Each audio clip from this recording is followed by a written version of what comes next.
Hallelujah.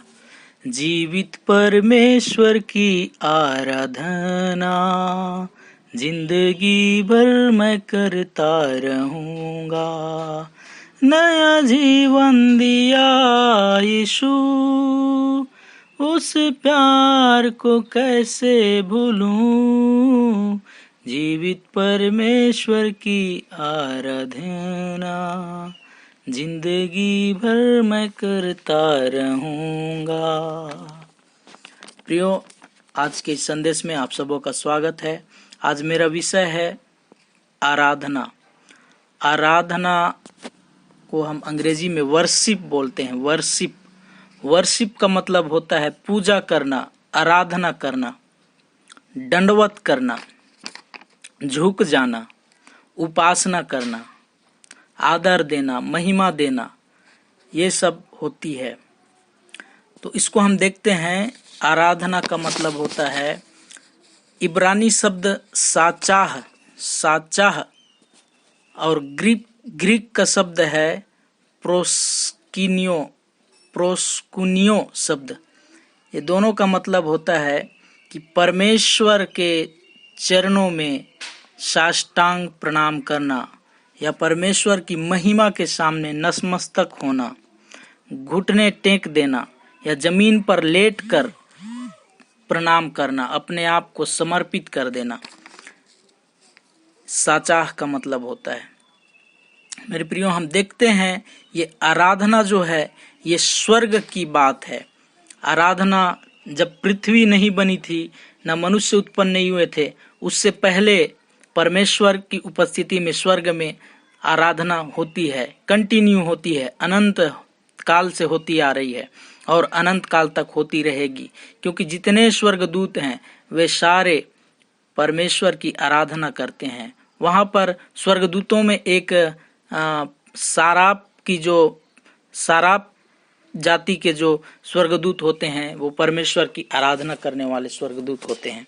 मेरे प्रियो, हम देखते हैं यशायाह उसके 6 और उसके 3 में। तो यशायाह ने अपने आंखों से देखा तो वहां पर साराप हैं, वो रात दिन उस परमेश्वर की आराधना करते हैं। पवित्र पवित्र पवित्र ऐसे करके परमेश्वर के जो गुण है, परमेश्वर की जो योग्यता है उसकी बखान करते हैं। और हम दूसरे जगह वचन में देखते हैं तो प्रकाशित वाक्य उसके 4 और उसके 8 पद में लिखा हुआ है कि पवित्र पवित्र पवित्र जो था, जो है और जो आने वाला है, उस आदि और अंत अल्फा ओमेगा परमेश्वर की महिमा, जो आदर महिमा सब कुछ के योग्य है, उसी परमेश्वर की केवल आराधना करना, ये है आराधना। हो सकता है आप लोग आराधना करना, गीत गाना, कुछ म्यूजिक चीज़ों को बजाना और जो संडे आराधना है या फिर कलीसियाई संगति है या फिर व्यक्तिगत प्रार्थना या पारिवारिक प्रार्थना या फिर कॉटेज प्रार्थना या और किसी चीज़ को आप लोग शायद आराधना समझ रहे हो। ऐसा नहीं है मेरे प्रियो। आराधना वो चीज़ है जो आप संपूर्ण रीति से उस परमेश्वर को अपना सबसे बेस्ट, सबसे उत्तम देते हैं, वो है आराधना। जो हृदय से आदर निकलता है, अपने भक्ति को हम पिता को दिखाते हैं, वो है आराधना। तो सबसे पहली आराधना स्वर्ग में है। वहां पर दूसरा चीज नहीं है, केवल आराधना है। स्वर्गदूत लोग केवल आराधना करते हैं क्योंकि उनको पता है कि उनका सृष्टिकर्ता, उनका जो स्वामी है, उनका जो मालिक है, उनका जो बनाने वाला है वो परमेश्वर है और वो लोग उसकी आराधना करते हैं। दूसरी बात हम देखते हैं कि परमेश्वर ने जब आदम को बनाया था तो आदम भी पाप में गिरने से पहले पिता के साथ, परमेश्वर के साथ उस संगति के दौरान वो उसकी आराधना करता था। हो सकता है आपने पढ़ा कि शांत समय में परमेश्वर आदम से मिलने आता था। ये लोगोस है, ये सत्य है। आज लोग सच्चाई के साथ, सत्य के साथ चलना चाहते हैं, लेकिन प्रकाशन ये है कि आदम उस पिता की आराधना करता था। हालेलुया। मेरे प्रियो, जब आदम पाप में गिर गया तो परमेश्वर की महिमा से अलग हो गया, उस आराधना से वंचित हो गया और वो पाप में गिरता गया गिरता गया गिरता गया और परमेश्वर से अलग होता गया होता गया होता गया। ये है आराधना।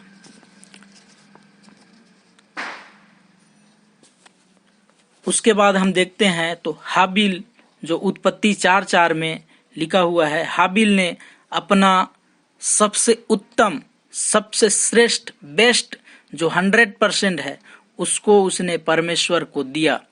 वचन में लिखा हुआ है वो लोगोस है, जो लोगोस है वो सत्य वचन है। लेकिन प्रकाशन ये है कि हाबिल ने अपने परमेश्वर की आराधना किया, उत्तम बलिदान चढ़ाकर उसने आराधना किया। हालेलुया, परमेश्वर की महिमा हो। मेरे प्रियो, आप समझिए इस बात को, आराधना करना कोई गीत गाना नहीं है, कोई ढोल पीटना नहीं है, झांझ मंजीरा बजाना नहीं है, आप गिटार म्यूजिक सिस्टम को बजाना आराधना करना नहीं है। आराधना एक भक्ति है, आराधना एक त्याग है, अपना बेस्ट परमेश्वर को देना ही आराधना है। यदि हम बाइबिल में देखें तो परमेश्वर ने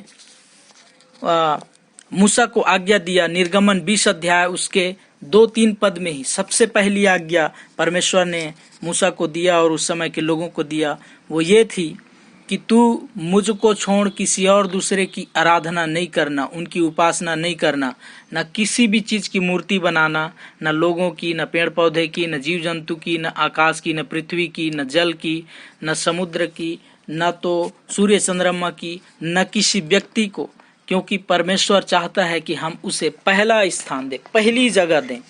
अपने जीवन में हम पहली आराधना उसी की करें और किसी की नहीं।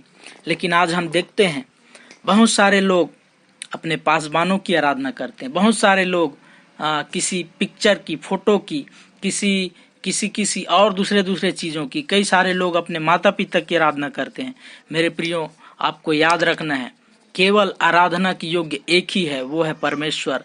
क्योंकि सद्रक मेशक अबेदनगो ने उस मूर्ति की आराधना नहीं की थी, उसकी दंडवत नहीं की, उसकी उपासना नहीं की, उनको सजा दिया गया, क्योंकि जानते थे कि केवल एक ही है जो आराधना के योग्य है।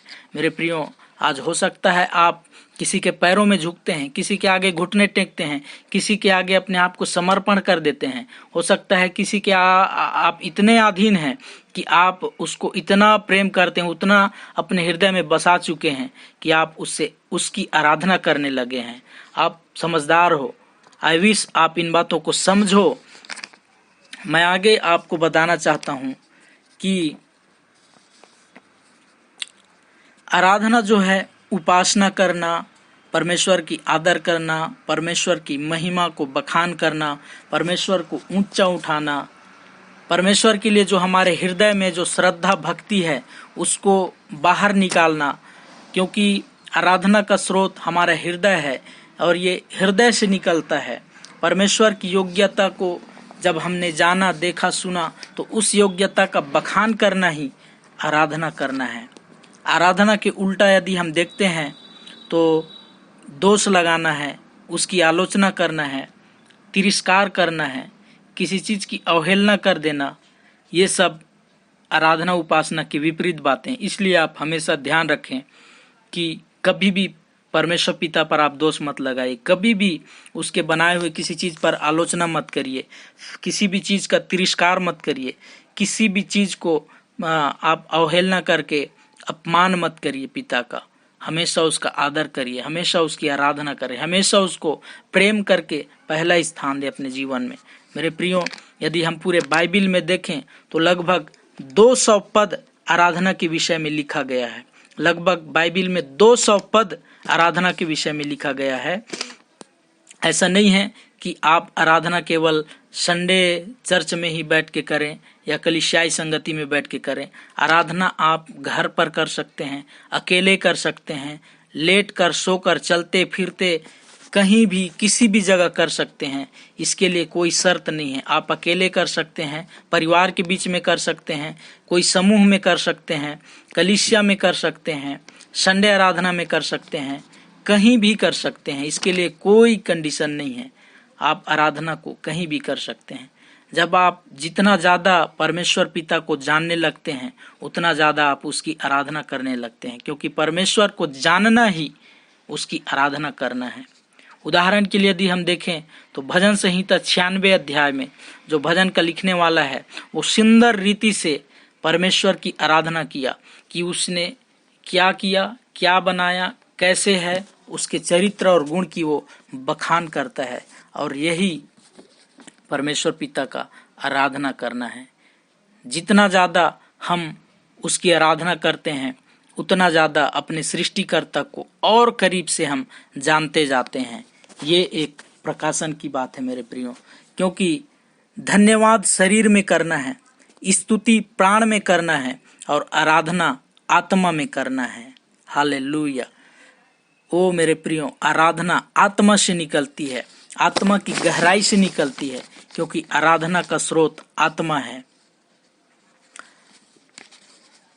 आराधना एक सुगंध के जैसा है, खुशबू के जैसा है। हम उसे छू नहीं सकते, देख नहीं सकते, लेकिन हम उसको महसूस कर सकते हैं।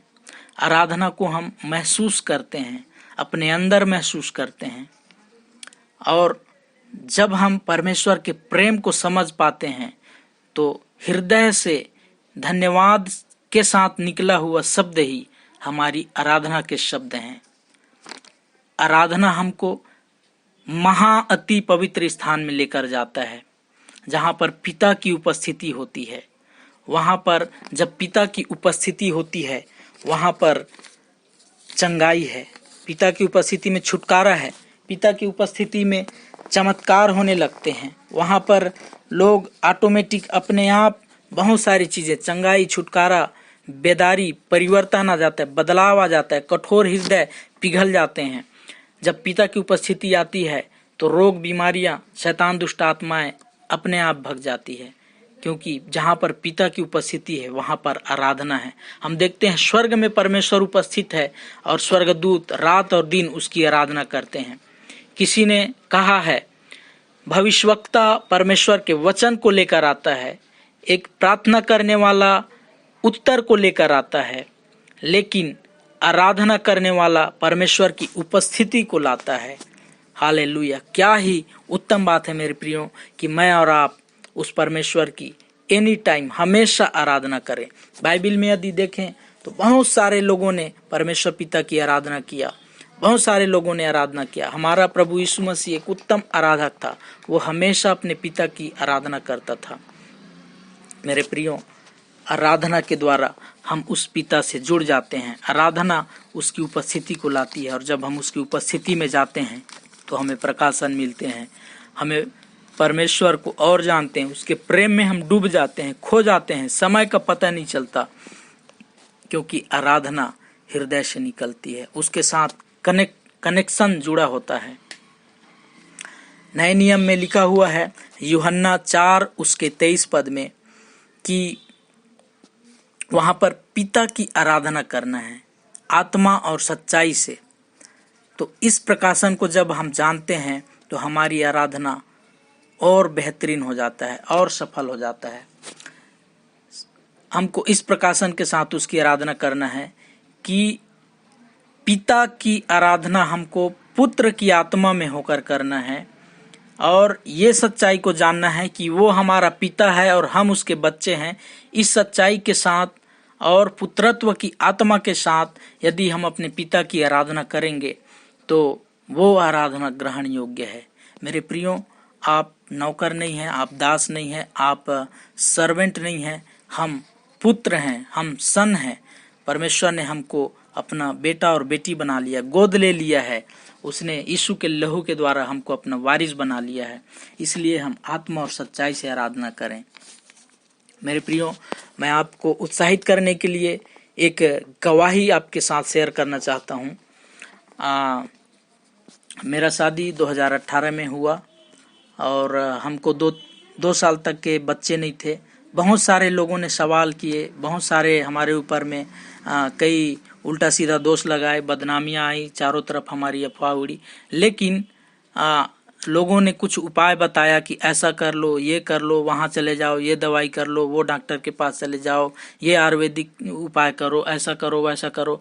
जितने हमारे सोच और विचार, जितनी हमारी क्षमता थी, हमने सारी उपायों को किया, लेकिन कोई रिजल्ट नहीं आया, कोई परिणाम नहीं आया। 2 साल 2.5 साल हो गए, हमारे बच्चे नहीं थे। और एक दिन मैं ऑनलाइन यूट्यूब में एक प्रभु के भविष्यवक्ता के वचन को देख रहा था, लाइव मीटिंग में था यूट्यूब में, और उसने कहा कि जिनके पास बच्चे नहीं है वो लोग प्रेगनेंसी किट लेकर अभी चेक करें, ऐसे करके। और उसके वचन को हमने रेमा वचन लेकर, उस घोषणा वचन को अपने ऊपर लेकर हमने तुरंत उसको प्रैक्टिकल किया और हमको पॉजिटिव रिजल्ट मिला। 1 दिसंबर 2020 की बात है। उस दिन प्रेगनेंसी का रिजल्ट पॉजिटिव आया और हमने पिता का धन्यवाद किया कि जो कुछ हमारे सोच विचार हमारे करने से नहीं हुआ, वो एक समर्पण के साथ, एक आज्ञा मानने से, एक परमेश्वर को हमने समर्पित हुआ। और अब परमेश्वर आप ही कर सकते हैं, ऐसा करके हम अपने आप को सरेंडर कर दिए और उसकी आराधना किए। और उस आराधना के बदौलत परमेश्वर ने हमको एक सुंदर बेटी के रूप में आशीष दिया है। आज वो बेटी 3 महीने की है और परमेश्वर हमारे सोच और कल्पना से बाहर, हम आराधना में जब जुड़ते हैं, उसकी उपस्थिति में आते हैं, अपने आप को समर्पित करते हैं, केवल हम उसी की ओर फोकस करते हैं, उसकी ओर ध्यान लगाते हैं, केवल हम उसी की आराधना करते हैं, उसको पहली जगह देते हैं, तो वो परमेश्वर अद्भुत काम, मिरेकल काम, चमत्कारों को करता है। परमेश्वर इस छोटी सी वचन और शिक्षा के द्वारा आप सबको आशीष दे। आमीन।